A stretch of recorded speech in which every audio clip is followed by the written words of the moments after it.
of the handful of developments that have surfaced with Kevin Durant in the mix. Just kind of looking at the shot profile of the team, somewhat evolving to seeing the ancillary players and even the three stars taking more attempts from either above the break or from below the break in the corners from three. Has also been the emergence of Devin Booker operating in some new spaces on the floor. I don't necessarily have statistics to back it up, but it's just more so an observation of mine. And he's just really been comfortable getting below the free throw line, putting guys on his hip, on his shoulder, or on his back, and really just working in the mid post and taking playoff style shots. I mentioned earlier in the season that in Devin Booker just kind of speaking to the things that he's picked up and learned from watching DeMar DeRozan's game, I highlighted that one of the things was, A, the footwork, which Devin Booker already has, but the patience and the post control to be able to get up the shots consistently from multiple spots on the floor and really just eliminate a lot of the different tactics that players can use when trying to dislodge the ball from him when he has the ball in isolation. So just getting into that mode to where it's almost like Kobe, where he puts guys on his shoulders, puts guys on his hip, puts guys on his back, and just bullies them into a position where he's comfortable on the floor and then is able to just raise and knock it down via a multitude of ways, whether that be driving the post, whether that be driving and then getting them back on his shoulder and getting into a turnaround, getting into a step back, getting into a triple threat, and things like that. Just a manner in which we've seen players like Kobe Bryant, Tracy McGrady, Carmelo Anthony, et cetera, operate, especially in the playoff stage. And this has been a fun evolution to kind of see him get into more, and I hope we see it more down the road. So let's go ahead and zoom in on a handful of reps from Devin Booker working in the mid-post. The first play is going to come here as we see them get into some veer action. So we see the initial screen, ends up ghosting it because Campaign's in position to where he needs to get to already, and then Aiden goes into the second screen, the veer screen.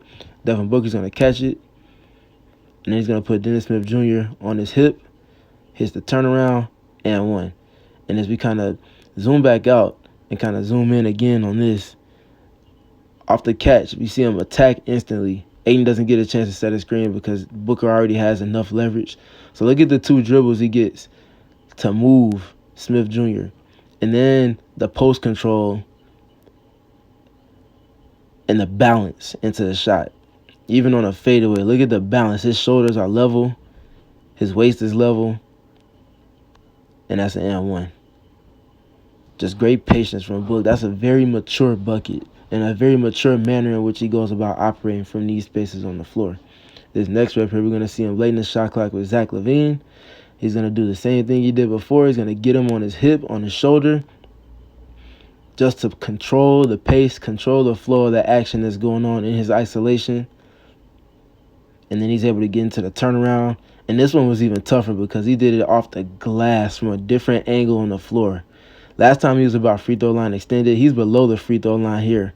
And really getting into the body of LaVine before he gets into the spin, into the fade. And then again, I'm going to keep harping on it. Look at the balance into the release. And then the touch and the accuracy to hit it off the glass and like not even use the rim at all once it goes in. It just goes straight off the glass, kisses it off of it, and it goes right down.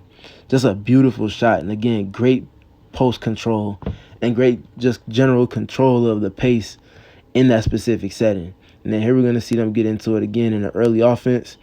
And then off of the catch, we're going to see him go quick. Look at the footwork. Eliminates the angle. And then a very tough reverse inside hand finish here. So he catches, goes quick. He's anticipating a load up and help from the top side coming from the middle of the floor. So going baseline where everything's vacant, all five Suns players are above the free throw line extended right now. Or all four players, sans Devin Booker. So on the catch, he knows he has space because of the way the defense is spaced right now, based off of where all the offensive players are getting into the fold for this rep.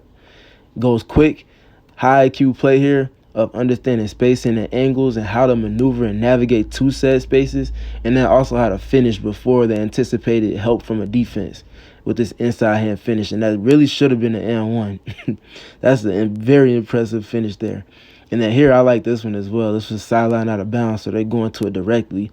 Initially, he has positioning, but Okogie isn't able to feed the post here. But I love this here from Kevin Durant on the catch, instead of going into something else, he says, no, you go ahead and cut through, move through, and then I'll get it to him.